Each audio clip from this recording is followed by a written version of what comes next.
Now another thing to go through is the link between the model and layout.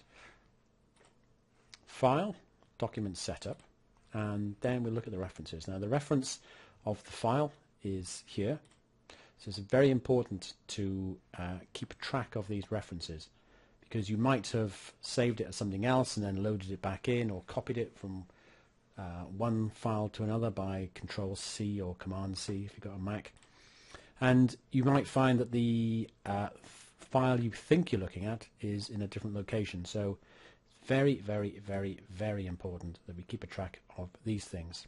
Now you can see a few options here. I could update this, but it also tells me it's current, so I don't need to update it. I could relink, so if it was the wrong file, then I could select it and relink it.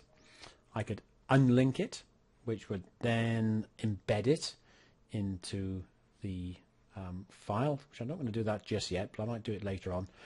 The reason you might want to embed something is if you're sending it to somebody else and they don't have access to this file path because they've not linked to the server, or this is on a flash drive or something, then all you'll get is a series of yellow rectangles with a little warning symbol in them, which basically says the file's disappeared.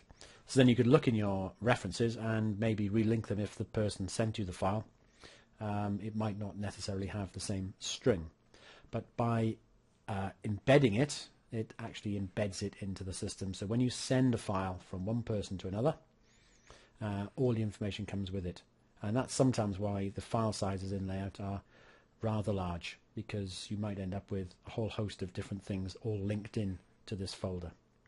What would be nice with the software is if they could, like other softwares, is the ability to pack up everything related to this file and then email that to somebody or zip it or something. But currently there's no facility for doing that. So embedding it into the drawing, or sending the drawing and then also sending the reference files and then relinking the reference files, is currently the only way of sorting that out. If you're working on your own machine, just again make sure that everything is linked back here. So this is very, very important. You can purge out as well things that you might bring in and delete. There's a purge option on this as well. So I'm just going to close this down for a second, and I'm going to go back to my SketchUp model. So I'm going to apply a bit of colour to this. Now I'd avoid using textures. Textures take a little bit of getting used to inside of SketchUp, and unless they're really nicely applied, can often make the thing look worse than it needs to. So for the purposes of this, I would stick to using plain colour. Under the materials, and it's window and materials if you don't have it loaded up, there's in model colour at the moment we haven't got anything in. So we go down to the colours option and start choosing some nice colours. I mean, it does give you sort of roofing textures, so you could go in and sort of start applying these things to it, which kind of look, I don't know, sort of okay, but not great. And what then happens is your style changes because you've gone from shaded mode to this mode. So if we look at our styles, then we've got this option coming up, because just by applying a texture to something automatically turns this on. Okay, if we turn this off or turn back to the way it should be, then we get the grey, which I think looks much slicker. And if we're going to display it this way, then there's absolutely no need to have an underlying texture in there. So if we just go back to our in model, this is the texture. You see that little triangle there? That means it's been assigned to a certain surface. So I'll just delete it, and it's going to say the material is being used. Replace it with this default material, yes, and then that's going to give us back the default look. So, not using textures really, if you can avoid it. Go to colours, and then so I'll choose maybe a dark grey because that looks quite nice on the roof. And then we got some other options for the walls. Choose a nice wall colour, nip down to B&Q and find your color chart. These are not grouped so as one object, so they have to be selected individually apart from the gable end. Even though they are components, they're not going to update because I'm applying color to the outer wrapper of the component.